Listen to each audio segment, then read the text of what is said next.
सलामुअलैकुम। आज जो हम ड्रग स्टडी करेंगे वो हमारे पास है स्पाइरोनोलेक्टोन पोटाशियम स्पेयरिंग डायूरेटिक्स। इससे प्रीवियस लेक्चर में हमने बाकी डायूरेटिक्स जैसे कि क्लोरोथियाजाइड या बुमीटानाइड उसको स्टडी किया था।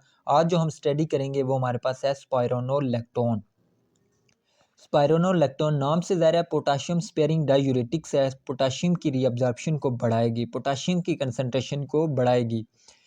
अगर हम मैकेनिज्म ऑफ एक्शन देखें तो ब्लॉक करती है एल्डोस्टेरॉन के एक्शन को। एल्डोस्टेरॉन का हमारी बॉडी में काम ये होता है कि जो हमारे पास वाटर है और सोडियम है, वाटर और सोडियम की रीअब्जॉर्प्शन करवाना। रीअब्जॉर्प्शन मीन किडनी से वापस उसको ब्लड स्ट्रीम में लाना। तो ये हमारे पास जो स्पाइरोनोलेक्टोन ड्रग्स है ये उसकी रीअब्जॉर्प्शन को कम करेगी, उसको ब्लॉक करेगी। तो जब हमारी बॉडी में एल्डोस्टेरॉन ब्लॉक होगा तो जो हमारे पास रीअब्जॉर्प्शन होगी सोडियम और वाटर की वो कम हो जाएगी। फिर हमारे पास आता है कि स्टिमुलेट पोटाशियम रीअब्जॉर्प्शन। सोडियम और वाटर को तो वो रीअब्जॉर्ब नहीं होने देगी, लेकिन जो हमारे पास पोटाशियम की रीअब्जॉर्प्शन है ये उसको स्टिमुलेट करेगी, मीन पोटाशियम की कंसंट्रेशन को बढ़ाएगी।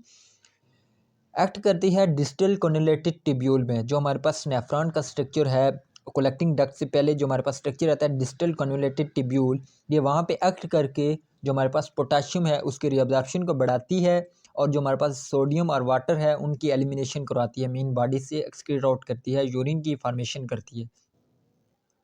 थेराप्यूटिक यूजेस अगर हम देखें तो हमारे पास यूज्ड हैज़ डायूरेटिक्स, डायूरेटिक्स के तौर पे यूज़ करते हैं। डायूरेटिक्स मीन कहते हैं कि जो हमारे पास यूरिन की फार्मेशन है उसको बढ़ाते हैं, यूरिन की फार्मेशन के लिए हम इसको यूज़ करते हैं। सेकंड जो हमारे पास आता है कि हाइपोकैलीमिया की कंडीशन। हाइपोकैलीमिया कहते हैं कि हमारी बॉडी में पोटाशियम का लेवल डिक्रीज़ हो जाना। तो ये हमारे पास जो हमारे पास पोटाशियम है उसकी वापस रीअब्जॉर्प्शन करवाती है ब्लड में, तो इसलिए हम इसे यूज़ करेंगे in a condition of hypokalaemia. Pharmacokinetics हम देखेंगे फार्माकोकाइनेटिक्स में कि हमारे पास ये अब्जॉर्प्शन किस तरह होती है, इसकी डिस्ट्रीब्यूशन किस तरह होती है, मेटाबॉलिज्म और एक्सक्रीशन। इसकी जो हमारे पास अब्जॉर्प्शन है वो कम्प्लीटली अब्जॉर्ब होती है ओरली। हम इसे अगर ओरली इंटेक करें तो अब्जॉर्प्शन इसकी हो सही होती है। स्ट्रांगली बॉन्डेड विद प्रोटीन, हमारे पास जो प्रोटीन के साथ इसका बॉन्ड होता है वो स्ट्रांगली बॉन्ड होता है, जिसकी वजह से जो हमारी इस बॉडी में इसकी डिस्ट्रीब्यूशन होती है वो स्लो होती है, क्योंकि बॉन्ड ब्रेक होने में टाइम लगता है, बॉन्ड ब्रेकिंग होने में डिफ़िकल्टी होगी, जिसकी वजह से जो हमारी डिस्ट्रीब्यूशन है इसकी वो स्लो होगी, इसका इफेक्ट लेट आएगा। और लास्ट पे हमारे पास आता है कि excreted through urine after performing specific function, ये हमारी बॉडी से एक्सक्रीट आउट होती है in the form of urine.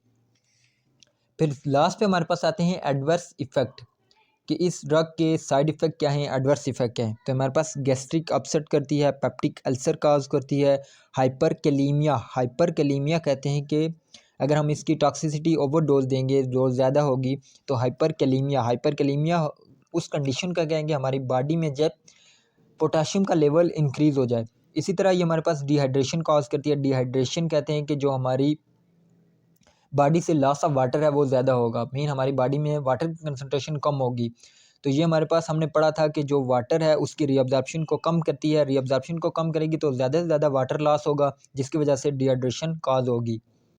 और जो हमारे पास गैस्ट्रिक अपसेट और पेप्टिक अल्सर होता है ये वो काज करती हैं। जो हमारे पास हमने पढ़ा था कि ये पोटाशियम की रीअब्जॉर्प्शन करवाती है। तो जो हमारे पास एसिड की फॉर्मेशन होती है स्टोमक में, तो ये जो हमारे पास पोटाशियम होता है ये उसमें अहम रोल प्ले करता है। तो जितना हमारी बॉडी में पोटाशियम ज़्यादा होगा, पोटाशियम का लेवल बढ़ेगा, जो इतनी ज़्यादा एसिड की फॉर्मेशन होगी जिसकी वजह से हमारे पास पेप्टिक अल्सर और गैस्ट्रिक अपसेट होगा।